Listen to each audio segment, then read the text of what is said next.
चिपळूण आणि खेडला आज गुरुवारी दुपारी वादळाचा जोरदार तडाखा बसला। यामध्ये अनेक झाडे कोसळून घरांवर पडली, काही वाहनांवर पडली, तर अनेक घरांवरील कौले पत्रे उडून जबरदस्त नुकसान झाले। या दोन्ही तालुक्यांमध्ये दुपारी 3च्या सुमारास वादळाला सुरुवात झाली। पाठोपाठ पावसानेही दाणादाण उडवून दिली। खेडमध्ये वादळाचा सर्वाधिक तडाखा बसला असून अनेक ठिकाणी पडझडीच्या घटना घडल्या आहेत। ठिकठिकाणी झाडे कोसळून पडल्यामुळे अनेक मार्गही बंद झाले होते, तर त्या पाठोपाठ पाऊसही झोडपून काढत होता। खेडमध्ये वादळ सुरू झाल्यानंतर पाठोपाठ चिपळूणमध्येही वादळ घोंघावू लागले आणि अनेक ठिकाणी नुकसानीच्या घटना घडू लागल्या। ठिकठिकाणी पडलेली झाडे, तुटलेल्या वीज वाहिन्या, घरांवरील उडालेले पत्रे, कौले असे भयान दृश्य निर्माण झाले होते। वादळामुळे खेड आणि चिपळूणमध्ये नेमके किती नुकसान झाले याचा तपशील हाती आलेला नाही। मात्र या दोन्ही तालुक्यांमध्ये वादळाने मोठे नुकसान केले, त्यामुळे वित्तहानी ही प्रचंड झालेली आहे।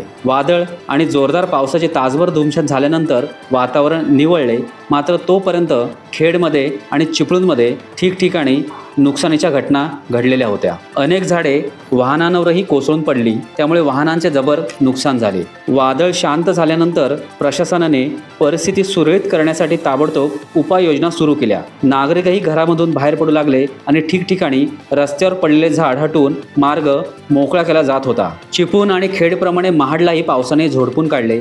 या अवकाळी पावसामुळे महाडमध्ये वीट भट्ट्यांचे अतोनात नुकसान झाले। नुकसानीचा तपशील प्राप्त झालेला नाही। टाइम्स डिजिटलला लाईक करा, सबस्क्राईब करा, शेअर करा आणि बेल आयकॉन दाबायला विसरू नका। पाहत रहा टाइम्स डिजिटल।